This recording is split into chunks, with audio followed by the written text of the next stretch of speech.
Hello, and thank you for taking the time to have a brief look at summer season. I'll just talk you briefly through how the game works. Here we're set up for a two-player game. Everyone has chosen a starter card. We have drawn cards from the top of the deck equal to the number of players, and those are on display.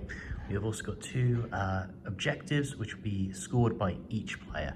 In this game, red tokens are going to be worth an extra point, and if we manage to get any four of the same color tokens into this pattern configuration, in this case a horizontal line, you'll be able to score an extra 4 bonus points at the end of the game.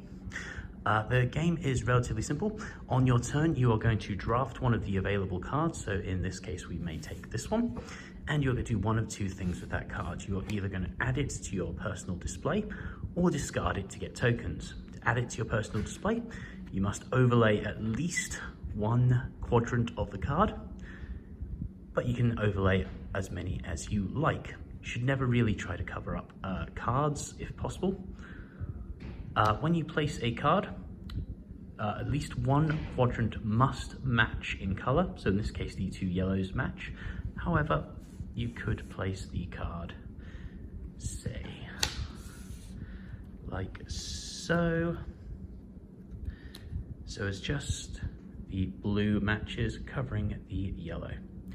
Anytime you match tokens, you're going to match colors, you're going to take one of the tokens and place it onto your campsite.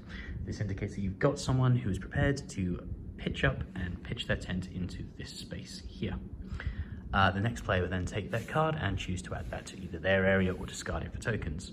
So as I mentioned, the other thing you can do on your turn is draft a card and then discard it to gain tokens. In this case, we would gain 2 yellow tokens and 2 red tokens.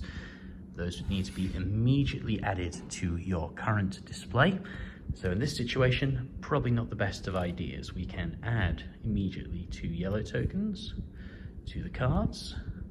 We can add 1 red token, however we have 1 left over. This will be added to a personal discard pile and will lose us points at the end of the game. The object of the game is to fill up your spaces as efficiently as possible. Cards may never be overlaid over the top of existing tokens. Anytime you would take tokens and say the supply was empty, you must instead return that many tokens from your cards, giving opportunities to other players and also freeing up space for potentially new cards to be put down and placed. The game will take place over 10 rounds, regardless of player count. And at the end of the game, the person with the most points is the winner. You will lose points for any empty spaces or missed opportunities on your cards. You will lose points for any discarded tokens you have, and you'll gain points for each token that is successfully placed in your area. Hopefully this gives you some idea of how the game works. I look forward to hearing from you soon.